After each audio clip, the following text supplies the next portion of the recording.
Николай Погодин атындағы Орыс драма театры 129-шы театр маусымын ашты. Артистер өз көрермендеріне Рахымжан Отарбаевтың пьесасында жазылған Сұлтан Бейбарыс қойылымын ұсынды.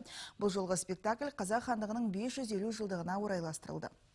Биыл театр көрермендерін тек күрделі жөндеуден өткен залдан бөлек жаңа репертуарымен де қуантпақ. Осы жолы театрдың кезекті маусымын әртістер Сұлтан Бейбарыс қойылымымен ашты. Спектакльді қоюшы режиссер арнайы Атыраудан шақыртылған болатын. Бұдан басқа биыл Николай Погодин атындағы Орыс драма театры өз көрермендеріне комедиялар, классикалық шығармаларды және балаларға арналған заманауи драматургиядан спектакльдер ұсынбақ. В этом театральном сезоне сейчас готовится сказка для самых маленьких. Биыл жаңа қойылымдарды әзірлемекпіз. Оның ішінде балаларға арналған көңілді Роджер, роман с кокаином спектакльдері бар. Көптеген қойылымдарымыз тарихи тақырыптарға орайластырылған. Жаңа маусым жаңа туындыларға бай болмақ. Сұлтан Бейбарыс 13-ші ғасырда өмір сүрген. Ерекше ерлігі асқан ақылы мен құлдықтан хандыққа дейін көтерілген, сонысымен тарихта қалған тұлғалардың бірі.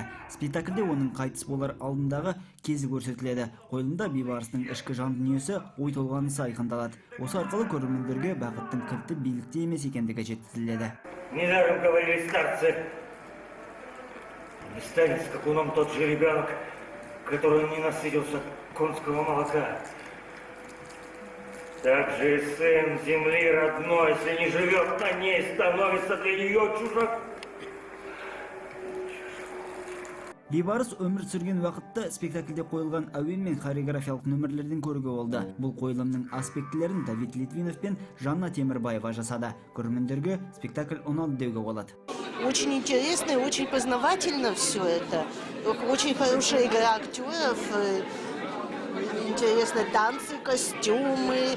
Вообще, мне очень понравилось. В диком восторге, потому что все, игра актеров, хореография, музыка, вот этот вот дым, который там повалил, ну настолько все по-настоящему. То есть у меня было ощущение, что я нахожусь именно в том веке, рядышком, то есть именно вот я нахожусь на поле битвы.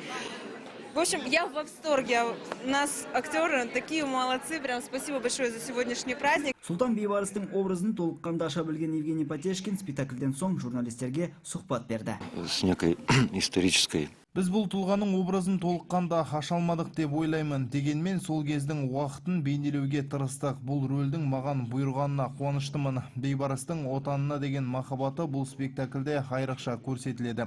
Айта кеткен жөн, театр ұжымы Сұлтан Бейбарыс спектаклін қазан айында өтетін халықаралық фестивальға алып бармақ. Аманжол Ортазин, Альбина Ғалымова, Юрий Исқақов, Ақпарат.